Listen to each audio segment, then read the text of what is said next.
Today we're still on recipes. You're guilty just like me. Stop snitching, mind your business. Let's get to it.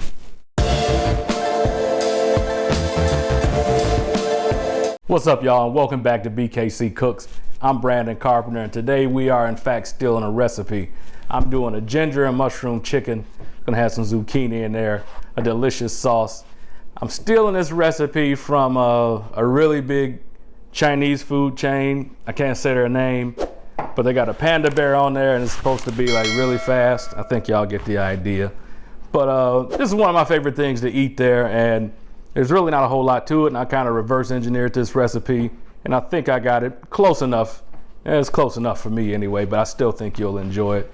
It's pretty simple, always just a few ingredients. I'll walk you through it. Let's go. Here's what we'll need. I have 2 cloves of garlic and a tablespoon of ginger. They're all minced.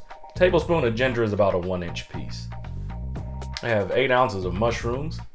I have kosher salt, a little bit of chicken bouillon powder, fresh cracked black pepper, a tablespoon of cornstarch.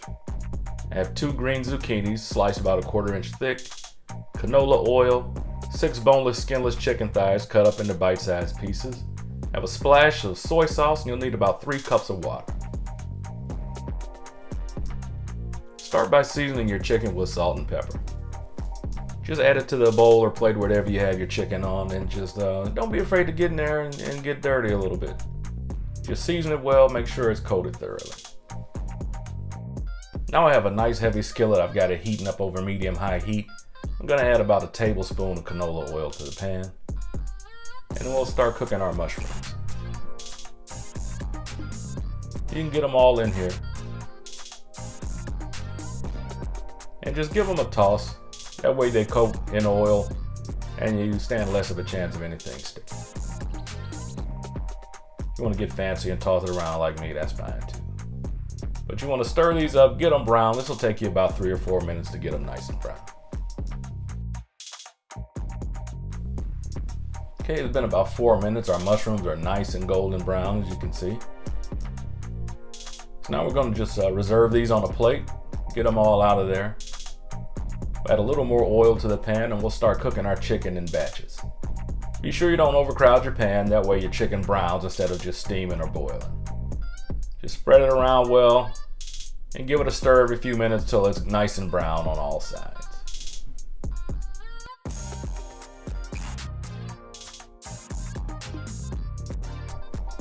Once your chicken is brown on all sides, just reserve those on the same plate that you have your mushrooms on. Add another little splash of oil, and we'll cook the next batch of chicken. And just keep repeating this until all of your chicken is browned. Now that our last batch of chicken is done, we're going to add the garlic and the ginger. Now we don't want to brown this, we just want to heat it up a bit and get things going.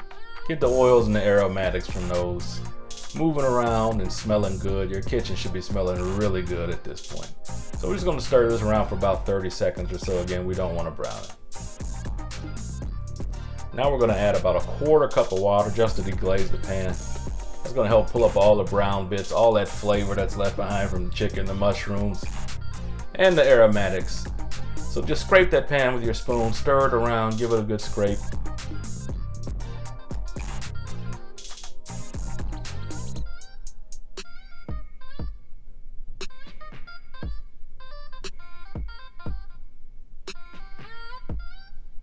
Now we're going to add the remainder of the water.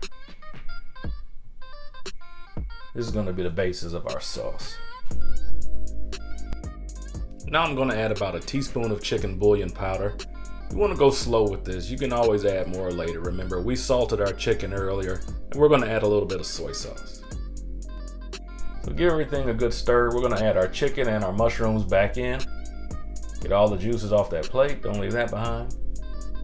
So get this stirred around, and we want to bring it up to a simmer.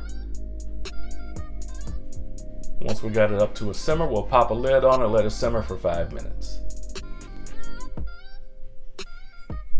So it's been 5 minutes.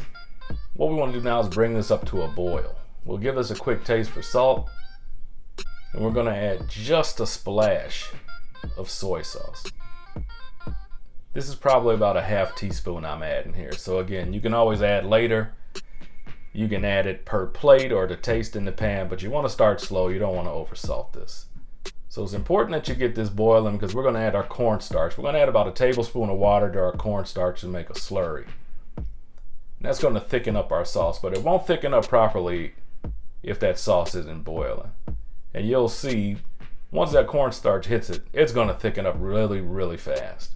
And again, boiling that sauce is the key to it. So just stir this around, let it reduce, let it thicken up a little bit.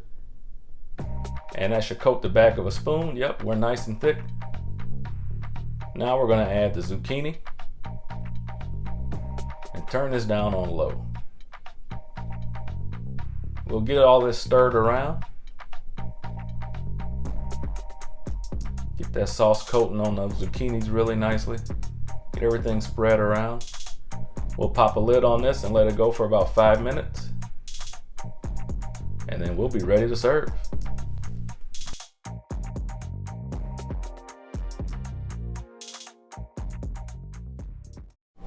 All right, y'all, so we got the finished product. Let's dig into it, see what we're looking like here.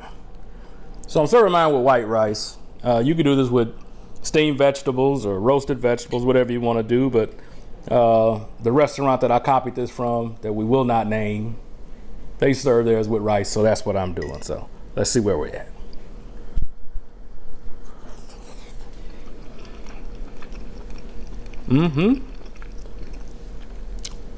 That's pretty spot on right there. Definitely taste the ginger. Veggies are not overcooked to mush.